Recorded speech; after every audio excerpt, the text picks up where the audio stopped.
I'm ready at any given time to do any given thing. I ride on the weekends. I get on a 235-pound enduro motorcycle, KTM.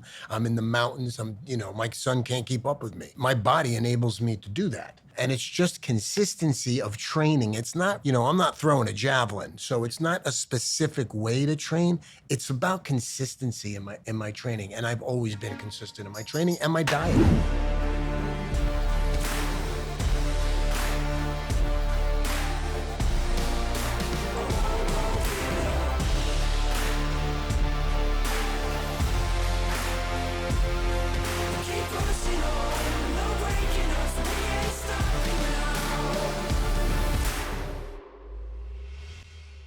Welcome back to Strong Talk. And today we are talking athleticism with somebody who I think this is a combination of athleticism and longevity we're going to discuss, because I have seen you originally in the Captain America franchise and also in the Purge films, and that had to be 12, 13 years ago. Years, yeah. And somehow you looked jacked when I watched you in The Kingdom. You looked amazing in the Captain America franchise. And here we are. All these years later, you're in a totally another collection of films. Yeah. You're in Superman, you're in The Peacemaker, and you're in front of me and you look jacked again, Frank Grillo, and you're 60 years old. Yeah, I can't believe it, man. I can't believe that happened to me. You've also been in our Train Like series. Yep. You're a really big icon for our guy because you're 60 years old and amazingly jacked and have these awesome python arms, which apparently somehow, some way you don't actually do, and this breaks my heart, you don't, and his too, look at his arms.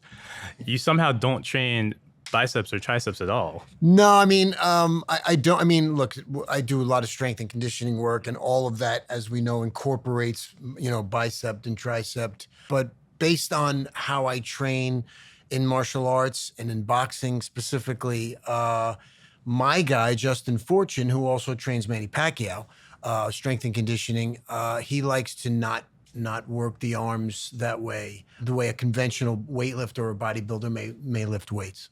And I guess that speaks a little bit, I think, too, to your priorities in the gym as well. You aren't really talking about trying to look the part or grow muscle. You have different goals. Can you tell me a little bit about your fitness philosophy and also just ideas of athleticism?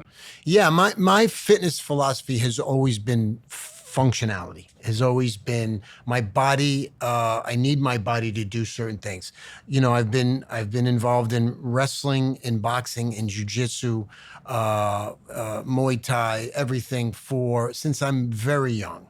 And so I also, I rode motocross, enduro. I still, to this day, every weekend go out with my son in the mountains with our dirt bikes and we ride. So it's a matter of functionality for me. So all of my training is about enhancing my ability to do the things that I do every day that make up my lifestyle.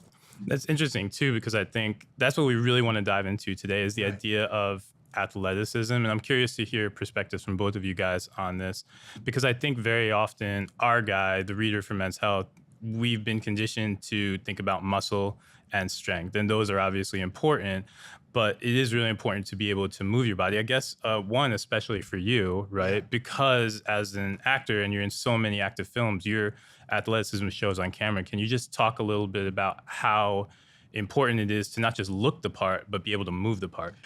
For me, that's a great question. And for me and what I do, it's actually more important to be able to accomplish the things that I need to accomplish and look the part than physically be ripped. And it's funny because I work now on Tulsa King with Stallone, who, if you watch the progression of his body from Rocky, the first Rocky, where he was kind of doughy, right, until Rambo, where we'd never seen, at least in my generation, we'd never seen guys like that, right? They were never ripped like that. He was almost like an alien.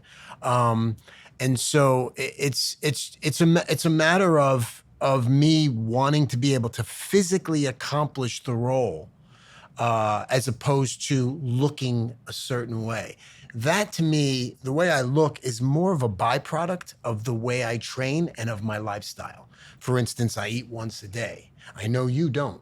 right? Correct. Right. All day. So I eat once a day, and I'm constantly at a calorie deficit. You're not. Correct. Right. I mean, to maintain that level of muscle mass, it's a different lifestyle, and again, for me, aging to me, it's not about the number, although it is a little off-putting to say, wow, I'm 60. It's about my lifestyle. My lifestyle creates me, not my age. Pat, obviously there is a very big focus on strength and muscle, and it is a very foundational part of how we create that longevity. But do you think these days there is almost too much of a focus and we're forgetting about things like, explosiveness, change of direction, rotational power, which comes in the way you train with the boxing and Muay Thai, right? Are we forgetting some of that at times these days? You're kind of opening up my ultimate can of worms that has a lot of other cans of worms inside there. If we're talking athleticism, I really try to work with defining things and categorizing things so that I can kind of make use of it. When it comes to sports and different kinds of athletes, I use the term ground, okay? Like how much ground do you interact with in your sport? And to me, that is the differentiating thing across different sports along a spectrum. Because let's take a look. Like we have professional athletes who are 350-pound monsters, okay? Who run a 4.40. Yeah. And, they're Michael playing Parsons. Yeah. interior line in the NFL.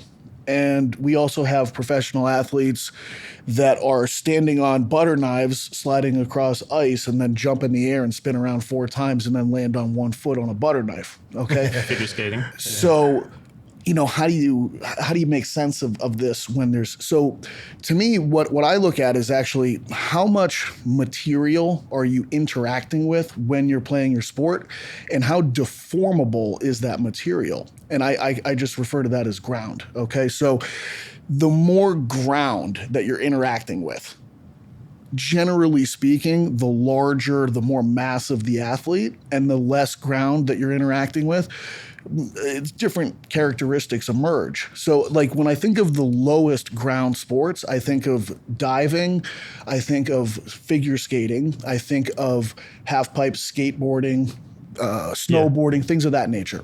When I think of extremely high ground sports, I think of powerlifting, interior line play in football, and the super heavyweights in wrestling. So what makes you great on the low ground end is your ability to turn and tumble your body through space at high speeds. What makes you great on the extremely high ground end is your ability to prevent yourself from being turned and tumbled by outside forces. So, but I'm just trying to say on the poles, there's a diametric opposition between the goals that you'd have. Can we talk a little bit about because obviously, like you said, it is kind of the rates at which you need to kind of turn and tumble and move, right? You're an interesting person, especially because in Hollywood, one day you might be playing, you won't be playing an offensive lineman, but one day you might be playing a guy who needs to stand his ground. And in another role, you might be playing a guy who needs to jump and twirl and do all those other things. Yeah. So what are kind of the qualities and I'm curious, like, for what you think of when you think of how you have to prep your body for these roles and how you have to stay. I like to think of an idea called readiness. It's almost like, I can imagine for you may get a call tomorrow to be, like somebody who jumps a little bit more. Then you might get a call to be somebody who has to stand their ground as a boxer. So what do you think of when you think of your training in terms of, I guess, physical qualities that you want to make sure to preserve and always kind of have available, like from a readiness standpoint? Yeah, that's great. I mean, well, I'll take two examples. I did a movie called Warrior with Tom Hardy and Joel Edgerton a while back, where I played a coach, and so I wanted as a coach to be an ex-fighter, and as an ex-fighter, I wanted to move a certain way and carry my body a certain way. So I trained, when I lifted weights in a way that it was creating more of a functional, more of a less of a physique and more of a functional thing. Then I did a movie called Boss Level with Mel Gibson, and it was based on a video game, and the video game character was big and strong, much like your build, not as bulky, not as big, but I went up to 188 pounds at one point, and I was shredded. And this was a character that was, like you said, he was there not to be moved, right? He was there to own his space. And I trained very differently. I trained very much like a bodybuilder would train, and I had that aesthetic.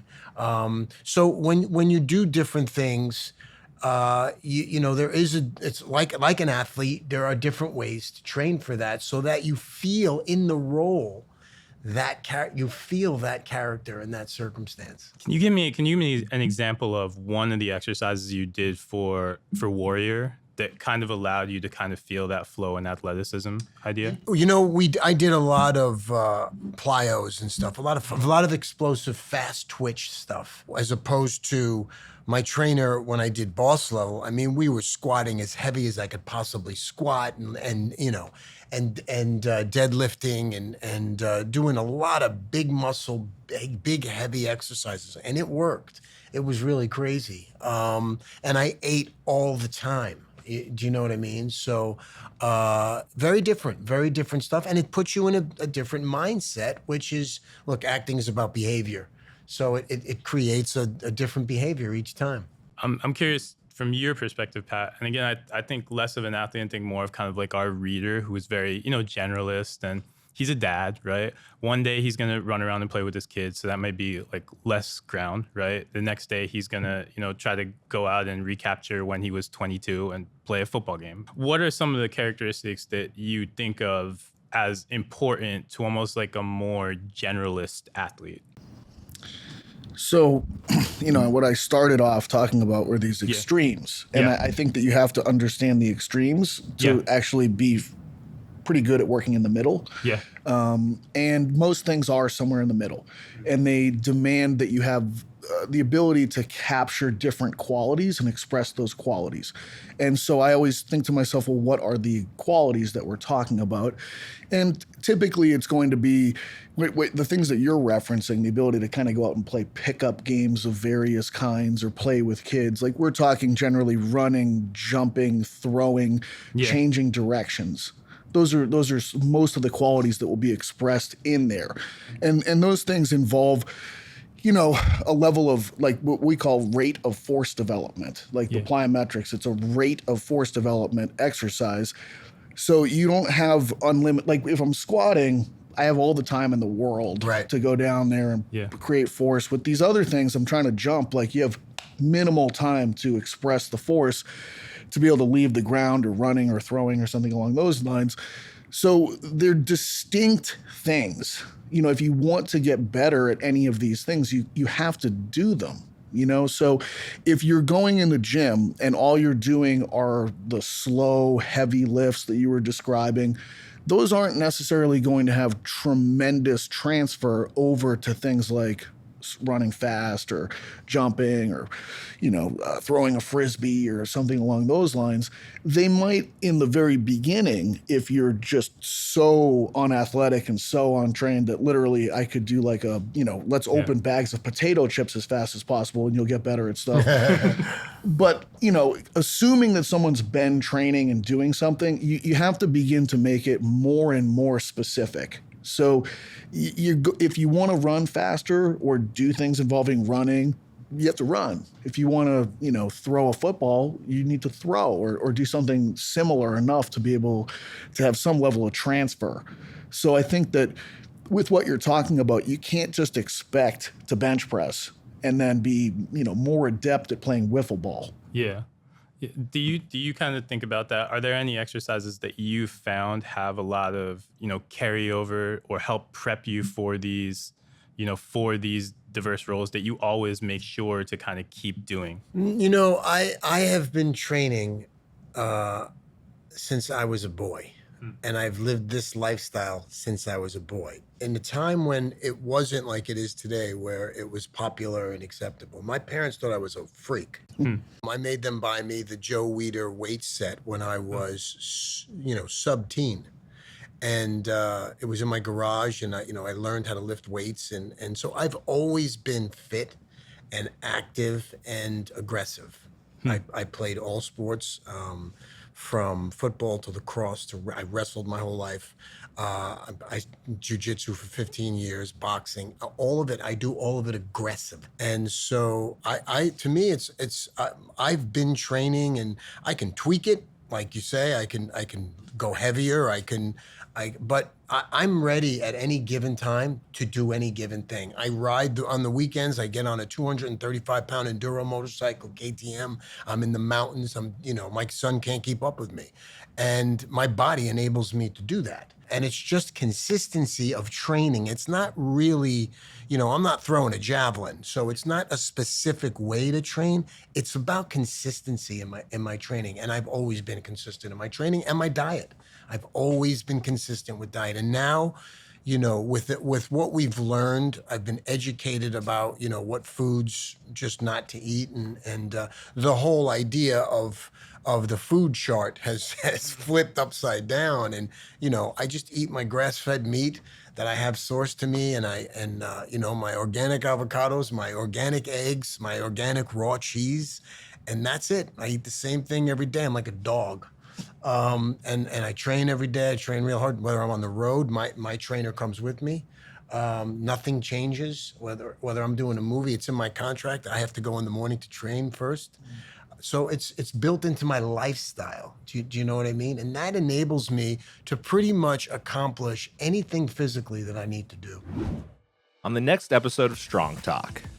We see a lot of these Hollywood guys, and the conversation is always about how they put on a certain amount of muscle, right? And they look the part. Yeah, and how do they do that, though? Let's talk about that for a second. Yes. Because none of them talk about it. And they do it by, taking Anavar and Deca and all the things that now are prescribable by doctors, and which is good because at least it can be monitored by a medical professional. But none of those are natural bodies. Those guys don't walk around looking one way like 6 months out of the year, and then all of a sudden they have 35 pounds of muscle on them. We all know what they're doing. They might not want to say it, but they all do. Everybody.